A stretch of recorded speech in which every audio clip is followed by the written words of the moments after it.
am just a vessel to deliver this message. The message of the day is how to cultivate and protect your garden of life from the venomous bite of the enemy. And whether you know it or not, there are many serpents that have slithered into your garden of life and is there to surveil and observe you, to infiltrate your life, where they plot, plan, strategize, counterintelligence, or plot counterproductive measures to be launched against you. And we know the scriptures say we shouldn't be ignorant of Satan's schemes and devices. Number 3, they're there to manipulate and deceive you, perception management. And whether you believe it or accept it or not, the world around you is nothing more than a matrix designed to bring you into captivity. The book of John chapter 8 verse 32 say it is the truth that sets us free. If truth is the power that leads to your liberty, then it is easy to conclude that it is the deception that have your mind bound in captivity. Number 4, after deceiving, manipulating, and distorting your perception, the lens in which you see the world, the enemy wants to intimidate you. He wants to intimidate you in various ways. Right now, they have a war on terror where the so-called domestic security parties or infrastructures, including private security corporations, the Veterans Association, also known as the American Legion, LEGION, FBI, CIA, DHS, NSA, and the UN have all conspired to war against the people, take away your freedom. We are in a communistic global society now. This is all over the world. And if you have not figured that out by now, then I don't know what to tell you. But these are the truths that I speak. So intimidation can be slandering, blacklisting. We're going to go through all of them and that are key today. The social dissimulation, where they destroy your bonds. And right now there's an attack on the family structure, and it has been. The enemy have been launching an attack against family-based structure for years to destroy traditional family. That's man, woman, and child. That's the correct holy model for family structure in spirit and in truth. And we're going to get into that because the Most High has an order and Satan has a chaos. And chaos come in when anything that's outside of the Most High's order is essentially chaos. That's how you can define what chaos is. And you can repeat that with me. Anything outside of the Most High's order is chaos. So we don't have family order anymore. We have family chaos. How do that affect the nation or the nations? The book of Ezekiel, I believe, chapter 28, and we'll read it, says that or maybe Isaiah chapter 14. We're going to find it and put our eyes on it and read it together in this lecture. It says that Satan weakens the nation. Now, how can you weaken a nation? What makes up a nation is communities. What makes up the communities? And when we dichotomize it and break it down even further, or let me use the correct terminology. When we categorize it further, we understand that family structure makes up the community. Multiple families make up communities. Multiple communities makes up a nation. So The enemy wants to start at the basis. And what makes up the family is the individuals that come together in a union, holy union and covenant of matrimony. And we're going to allow the scripture to define all these things, but the enemy has been attacking family structure, especially the Hebrew Israelite or Israelite structure. And when I say this, Hebrew is just the natural tongue or dialect of the E1B1A so-called Negro scattered to the four corners of the earth. The so-called black man, descendant of the transatlantic slave trade, is the Israelite, not Israeli, but Israelite of your scriptures, the ancient. And the Hebraic tongue, a lot of people are learning New Age Hebrew, which is Yiddish Hebrew. Yiddish Hebrew is not ancient Hebrew of biblical text. Let me repeat. If you're learning Yiddish, you're learning a High German language. The original, believe it's the Paleo Hebrew, its roots go back, or ancient Hebrew rather, its roots go back to the southern Ethiopian Empire, which is where Abraham came from. It wasn't very closely related to the Zulu language of Africa, and the scriptures confirm this. This is why many times when the Israelites were in Ethiopia and other parts of Africa, such as Egypt, Africa, they had no problems communicating with the people. If you want to understand ancient Hebrew, research the Zulu language. It is the most consistent and closest to the purest form of the original Hebraic language that was spoken by our ancestors. And you can see evidence of it through the names that the average Israelite man and woman teaches when they're untainted. What am I saying?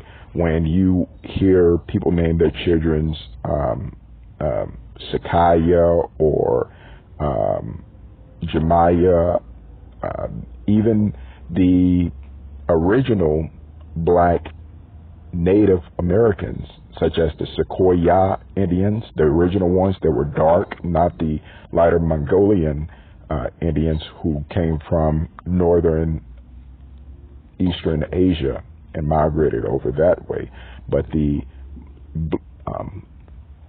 Negro Northern Kingdom, that according to the book of it's in the book of Jubilees, and it's also in the book of Sirach, I believe. They actually came over to the Americans. They said they will go over to a far-off land, which neither their forefathers had gone. So you can trace the roots back. The artifacts that are found here were written in ancient Hebrew, and the notes that were taken by the first European explorers denoted Afro-Hebraic presence in the area, meaning that the residents that were here, many of the majorities that were genocide were the Northern Kingdom tribes, my distant ancestral brothers and sisters, and yours too. But that's from the physical. We're now in the age of the spiritual integration, because we know that Israel is more than just the physical, but the spiritual as well. And we'll get into that by and by. But today's lesson is how to keep your garden cultivated and venomous free, and how to identify some of the snakes that are slithering around your life, ready to poison you. The enemy waits and looks and seek whom it may devour. Sorry, I am from the southern state of America, so that countryness come out of me every now and again through the way I articulate. But hopefully you can understand me. We're going to first start in Genesis chapter 1, because I think this is very important. And for those of you who are following this channel, I want you to open up your word, open up your scriptures, and follow along with your boy, because, you know, this is how you grow in grace and knowledge of Christ. It says, study to show yourself approved. So I want you to get your scriptures ready as we dive into it. The first thing that we're going to go to is the book of Genesis chapter 1, verse 26. Genesis chapter 1, verse 26. And it reads, and the Most High Yah said, let us make man in our image and after our likeness, and let them have dominion over the... You can read the rest for yourself. And so,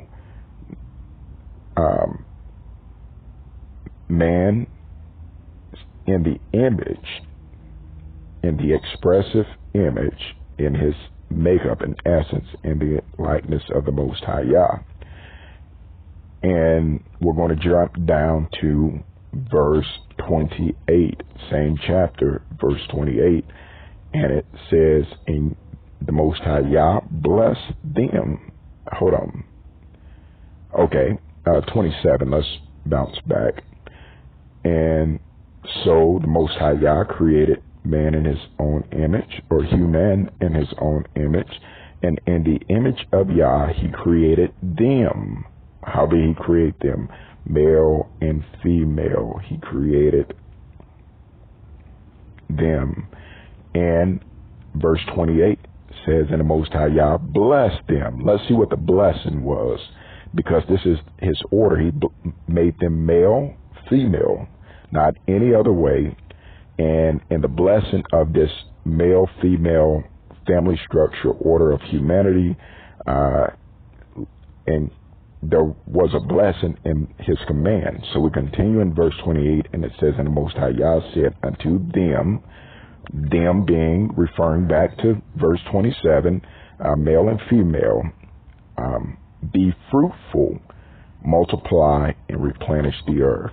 So the blessings of being fruitful, being able to multiply and replenish the earth, was a command and an order given by the Most High Yah. That's Yah's order. When you stay in that construct, and we know what comes to that, hopefully we have adults watching this, and if we don't, it's rated PG for the most part, so your children can consume this as well. When we stay within that order, then the Most High's blessings, as it is spoken of in verse 28, are able to fill the garden of your family life structure and community life structure, and ultimately the nation's life structure, right? Because there was only one nation in the beginning, and that was the nation of humanity. Now the enemy divides and conquers, and we have many nations, and we're going to get into that by and by. So we have concept of order. What have the enemy done? He's created chaos. So anything that goes outside of this is chaotic. Not only chaotic, in some cases it is abominable. And you can actually read about this in the book of Romans chapter 1, and we're going to go there real quick. So, Romans chapter 1, and it reads, starting at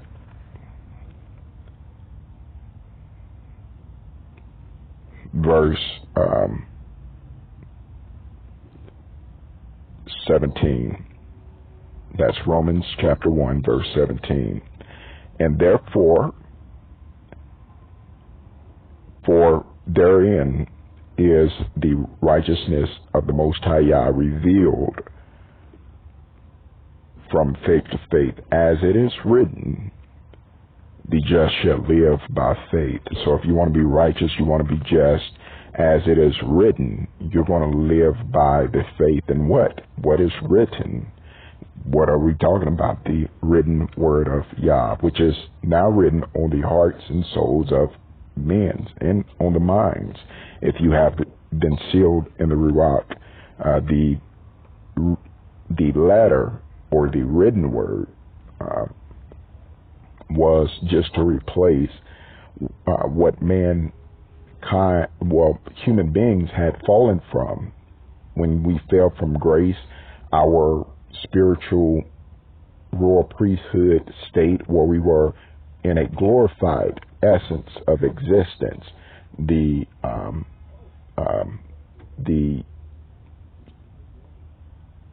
flesh being submissive to the spirit, and the spirit being submissive to the Most High Yah.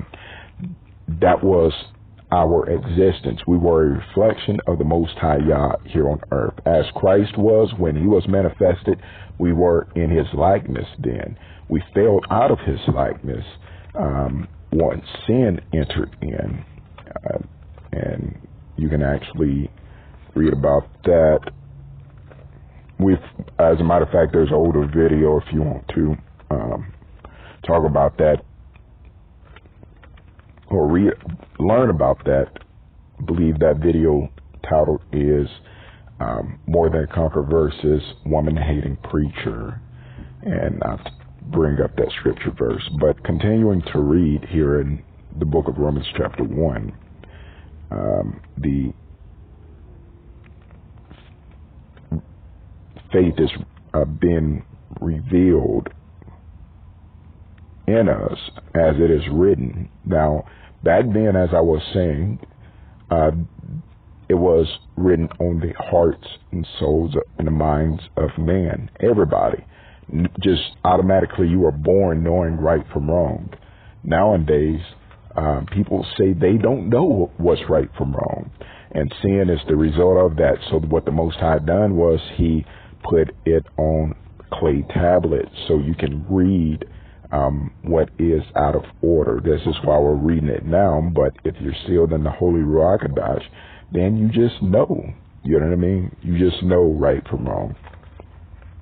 But we continue, and it says in verse 18, for the wrath of the Most High Yah is revealed from heaven against all ungodliness and unrighteousness of men who hold the truth in unrighteousness. So there are people that want to keep you deceived. They want to withhold the truth from you. This is why you will never get the truth through mainstream media. And you have to even be careful with alternative media sources, even on YouTube. Read, study to show yourself approved.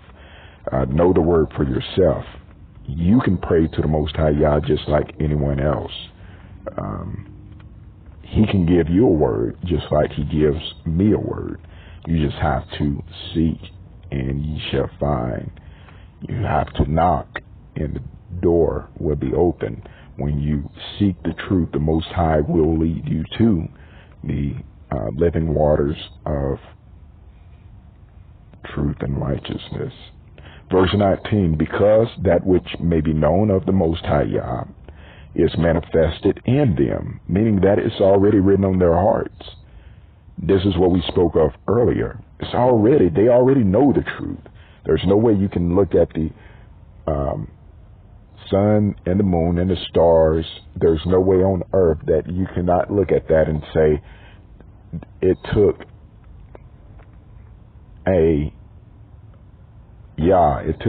it took God to do this. Man can't do that. If he could, he would do it again. You see what I'm saying? But when the Most High does something, he does it in a fashion that lets you know this isn't man's doing. You can't create life. You know what I mean? Most High created the birds and the fish and everything before we even got here. So when we got here, we already knew that we weren't the reason for it. And you can read about that in the book of Genesis chapter 2 if you have time. He had already created life, and it was already going. He already had the trees and the flowers and the grass. So man just inherently knew, I didn't do this. Who done this? It had to be Yah. So it's already on their hearts, but they reject truth. We're talking about the serpents in your garden are ones who reject truth and withhold it from you in unrighteousness. They deceive you. Verse 19, because that which may be known of Yah is manifested in them, for Yah has showed it unto them. He's already, so don't let nobody fool you and say, oh, I don't know any better. Man, just look at them and walk away. Slowly back away and then turn around and run from an individual like that. Because you're dealing with a psychopath, a serpent psychopath at that point. For the invisible things of him from the creation of the world, which is what we discussed, are clearly seen, being understood and being understood by the things that are made, even the eternal power and essence of Yah. Also, that they are without excuse. No excuses. They say, oh, I've never read the scriptures before. Once again, verse 20 ends by saying they are without excuse. They are without excuse. I could care less what excuse. Oh, I never went to church without excuse. I never went to to congregate with the Israelites without excuse. Nobody ever came and told me without excuse. Why? Because it's already understood by the creation. It's written on their hearts, all of our hearts. This is what calls one to either seek truth or ignore it. And so verse 21 says, because when they knew Yah, they glorified him not as Yah. And Yah just meaning the Most High God in the Hebraic tongue. It's just the Hebraic language for the Most High God, because there's only one Most High Yah.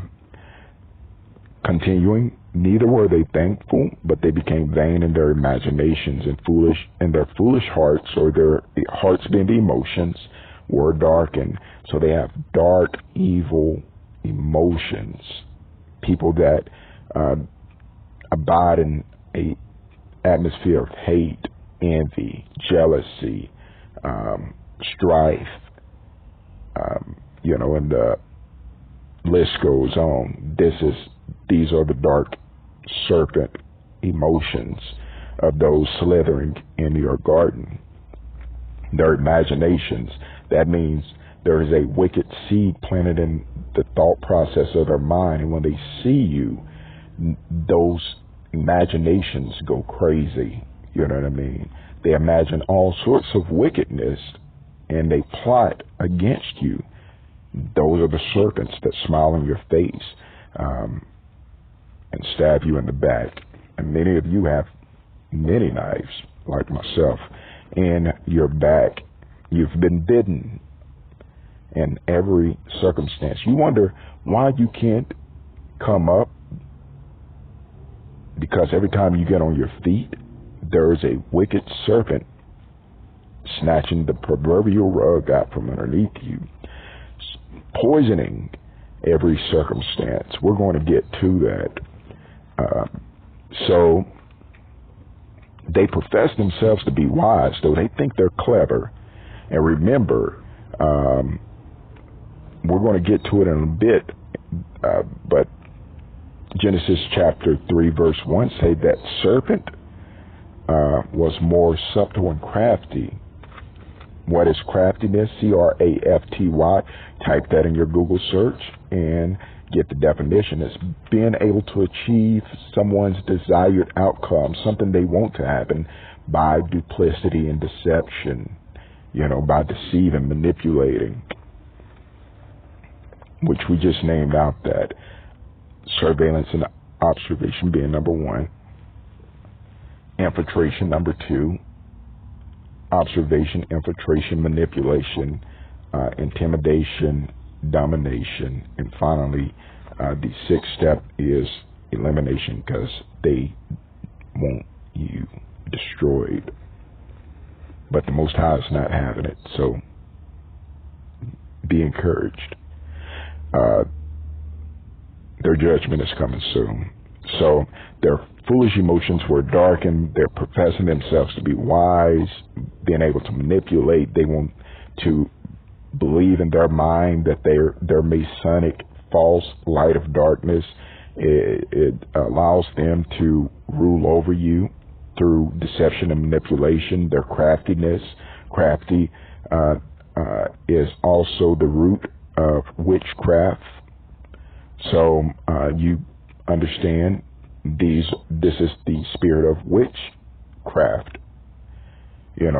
Witchcraft is just the spirit of deception and disobedience, or out of order from the Most High Yah's ordinance for humanity. That's what witchcraft is. Someone that goes against that.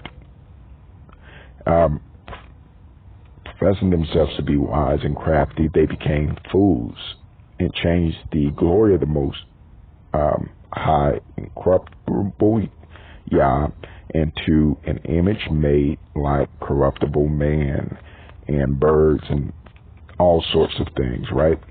So they want to express Yah through technology, through science, through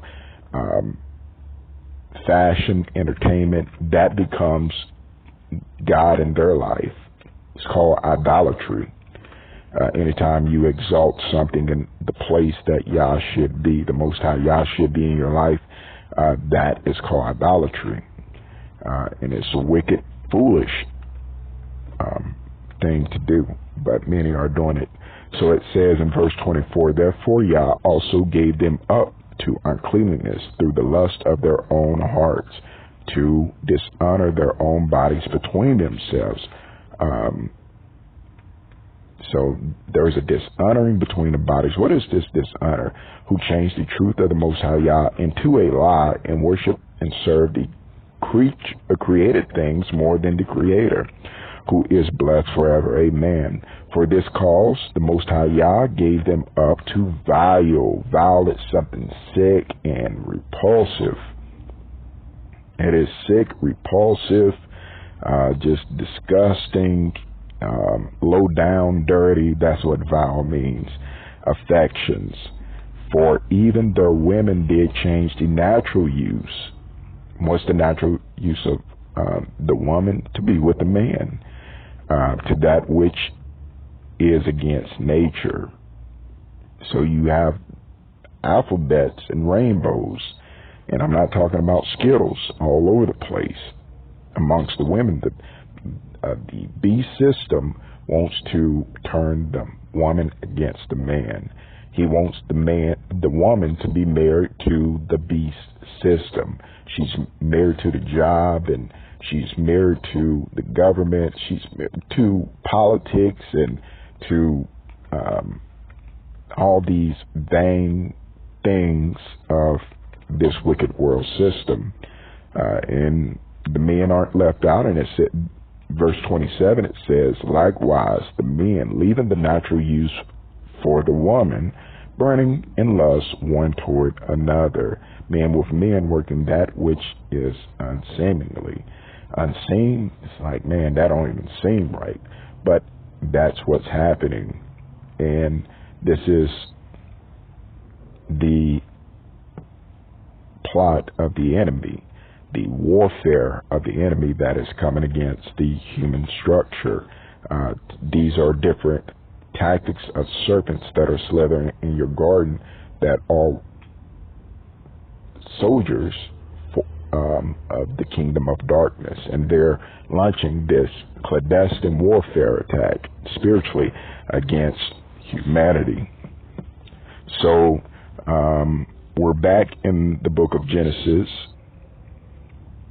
and we're going to go to Genesis chapter 2, verse 7. What sets you apart from the rest of humanity is verse 7. And it says, in the Adonai Yah, Lord means Adonai, for those of you who's trying to learn Hebrew, form man, and Adonai just means master. It means master. So when you hear the word Lord, so it says the master, or we say the Most High God, formed man of the dust of the ground and breathed into him the breath of life, and man became a living soul. You have a soul. The serpents are soulless. This is why they are attacking you, because they're soulless, without remorse, to say the least. We're at 37 minutes, so I'm not even going to be able to finish it. So let's try to speed it up. I might even extend this to an hour. So you have a soul. Those serpents have no soul. And something without a soul is called a beast. So when we drop down here, we're now going to go to the book of Genesis chapter 3, verse 1 again. That's Genesis chapter 3, verse 1. And it says, now the serpent was more crafty than any other beast of the field. First, we have to understand the writing style. It's a parable. It's an allegory. Utilizing personification and symbolism. Personification means that the word or the thing used in the language text is expressing or personifying something else. So we see the word serpent. We're not talking about reptiles or anything like that. But the serpent is nature, a poisonous person, a poisonous humanoid, somebody who slithers around, and only thing that they do is kill, steal, infiltrate, and destroy. They're very crafty. More crafty than any other beast of the field, and we just define what the word crafty is. It means they're able to achieve what they want to happen, but they do it by deceiving you. And then any other beast of the field. Why is it not among the beasts? Because a beast is one without a soul.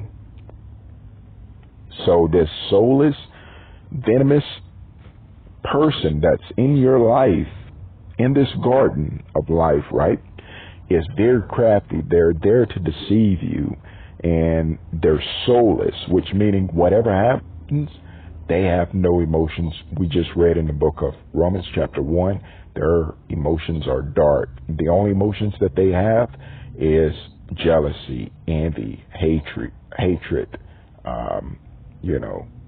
despitefulness, pride, narcissism, things of that nature, is their only emotional state. They're what the New Agers call low vibrational or dark vibration. And this is the person being described in this garden. Now, they're all around you. Shout out to Pastor Daniel KJV. That guy, he's actually on point. Sounds a little crazy if you don't have spiritual interpretation, ears to hear and eyes to see. But shout out to Pastor Daniel. We got another one, Sarge, and he know what I mean. So, continuing. Than any other beast of the field in the Adonai Yah had made. And he said unto the woman, so this serpent, this individual, this wicked, dark, emotional, conniving individual went to the woman, and he said,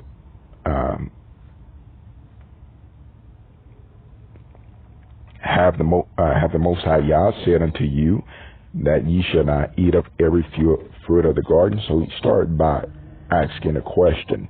Just like many of these gang stalkers, they try to get information from you, interrogate you, right? These confidential informants that are sent to infiltrate your life, these serpents, they might call them confidential informants, private security agents, surveillance role players for the Department of Homeland Security, whatever wicked title they may have. Anybody who is willing to participate in the life destruction of another is a serpent in your garden. But he started interrogation. You know how when these undercover gang stalking confidential informants for the FBI come in, how they do. You can see them if you have spiritual eyes to see. But the question was worded by the serpent person, by the serpent individual, in a way that will to bait the woman into a conversation, you know what I mean, that he could use in order to twist the mind, right? So verse 2 goes on to say, and the woman said unto the serpent, we may eat of the fruits of the trees of the garden.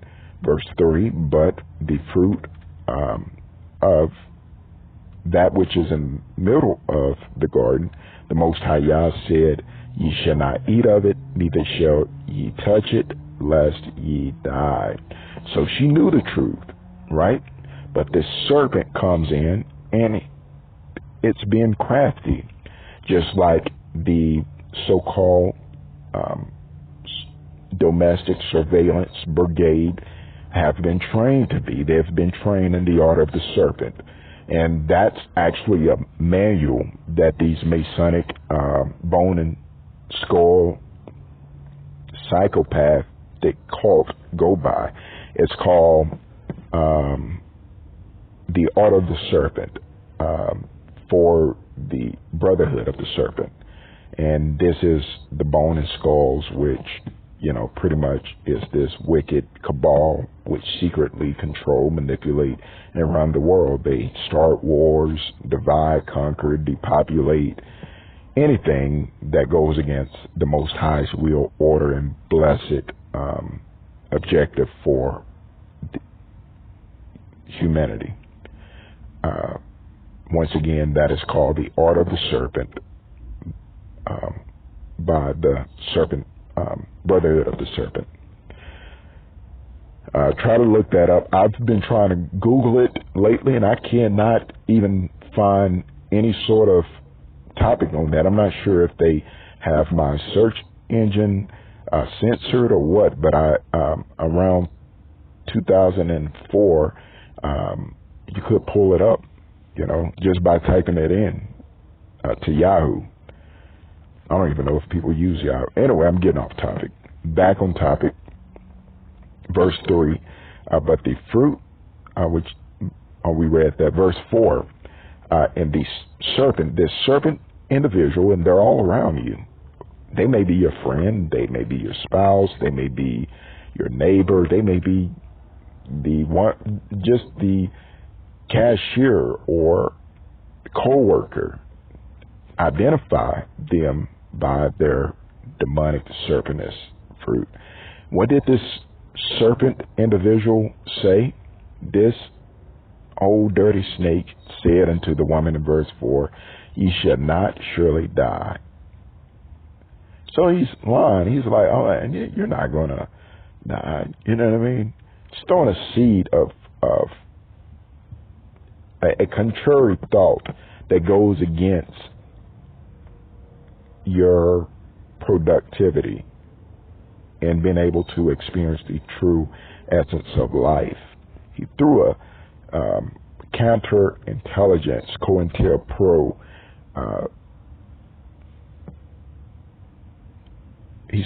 word into her life. He sowed that demonic counterintelligence seed into her life to get her to bite the hook in verse 5.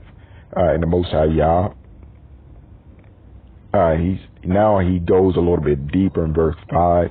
Here's that jealousy and that envy of the relationship bond that humans had with Yah that he didn't have, because he didn't have a soul. These people don't have souls, and they're jealous of your relationship with the Most High Yah, with your friends, with your family, those that hold you in high regard. They want to destroy you. They want to counterintelligence program you. Look up counterintelligence program. These are warfare tactics of the enemy disguised as national security protocols. The enemy disguises himself. So verse 5, he goes on to say, for the Most High Yah do know that in the day ye eat thereof, your eyes shall be open, and ye shall be as gods, knowing good and evil. Is that accurate? No. That is not accurate. What he meant was, basically, you're going to be, everything that you see is going to be carnally. You're going to have a distorted carnal vision, and the way that you hear and understand the world around you is going to be carnally. This is how we got caught up in the matrix, because the matrix is built on carnality, materialism, but deception, things that aren't really tangible. You know, you may place value in a fancy car, fancy house, or paper-backed money with the faces of demonic, psychotic, slave, rapist, collar-wearing, wig-wearing pedophiles and pyramids on the back. We call it money, but that's basically what it is. It's the glorification of slave owners who were torturers, rapists, the worst kind of serpent individuals in the world. And every time you pull out $1 or whatever, that's what you're looking at. And on the back, there's a glorification of masonry, with them signifying the all-seeing satanic eye on the top, and everyone else underneath that is Luciferian homage is what the federal dollar is. It's very satanic, but it's the currency we use in order to operate in this society. Going on in verse 6, and the woman saw the tree was good. Well, we're going to stop there. We're going to stop there, and we're going to dive into part 2 on tomorrow, because we want to get into identifying the serpents in your garden. I just needed to lay a foundation for you before we can actually identify those who are the serpents. Serpents ridicule, they slander, they intimidate, they criticize you, they reject you, and have you their rejection isn't good enough. They want everybody to reject you. They want people at your job to reject you, people in your community to reject you, people at churches to reject you, people all over. So they sow these negative words and things about you. Just the same way we just read in Genesis chapter 3 that the serpent sowed this venom into the mind of Eve. He bit into her mind, and he sowed venom on the Most High Yah. He's like, Yah is jealous of you. He don't want you to become like a God, being able to, be equal with him, knowing good from evil. You're going to come into knowledge that you never knew before if you take this. So beware of that who sows seeds of venomous rejection, sowing seeds of discord as it is mentioned, I believe, in the book of Ecclesiastes, among the brethren. Mocking, we all had our fill with that. They mock us all the time, with the directed conversations. They utilize surveillance to monitor what you say and then try to bring it up randomly through their confidential informants, gang stalkers that are given orders through risk apps to approach you with mocking recon. They also blame you, falsely accuse you to others of, and I've been accused of everything underneath the sun. And I have to ask those, if you believe that, why am I not locked up? You see what I'm saying? Any of this stuff. They said that I was a illegal immigrant working underneath a false name. And I've had to show my birth certificate time and time again on this YouTube in order to just break that chain of deception off the mind of the person. I was born with my name. I didn't change my name. I was born with it. You can go search that video in the beginning. I believe it's called Plantation Government Tried to Change My Hebraic Name. I was born with my name. Also avoidance.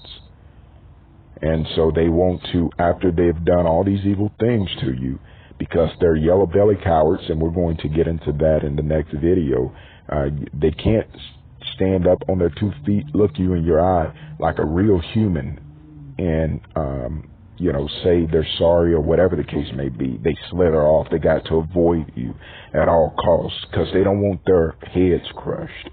But the Most High Yah is going to crush their head underneath our feet, and those aren't my words. That is the word of the Most High Yah, and you can find that for those of you who's wanting to find that. That's in the book of Romans, chapter 16, verse 20. Romans chapter 16, verse 20 said Yah is going to crush that serpent's head. He's going to crush that mind, that wicked nature underneath our feet very shortly. That's Romans chapter 16, verse 20. But they avoid you because they don't want you to crush them with that truth. You think these gang stalkers and these people who are doing this wicked stuff, these federal agents who are sowing seeds of discord, going behind our back, this person's underneath federal investigation for A, B, C, D, F, G, whatever, bring everybody together and say that in our face? No, because we would be like, what in the world is this? No, this is what's going on here. And we would just air out the deception and the lies, and they would be seen for the snakes they are. They don't want that. So what do? They have to keep you from coming in contact with people that they're poisoning while they're poisoning you. So they stalk you, they destroy your property, they commit riots and mobbing, and they distort your identity to everyone. Some of you have been through sexual abuse by these serpents in your life. Some of you have had things stolen. Some of you have been imprisoned falsely, unjustifiably, or committed to mental health care facilities because they're utilizing V2K and having you believe that you're hearing voices, or they're poisoning you, drugging you to distort your cognitive stability.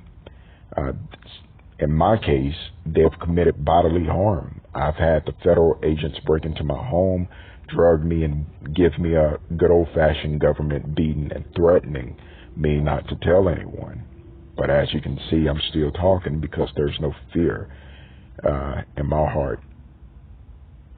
He hath not given me a spirit of fear, but of power, love, and wisdom.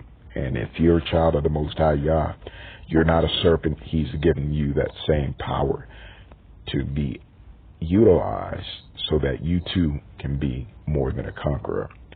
And so we're going to discuss all these things in the next video as we encourage one another in our rise to leadership, prominence, and the reinstitution of our royal priesthood as the true leaders and children of the earth.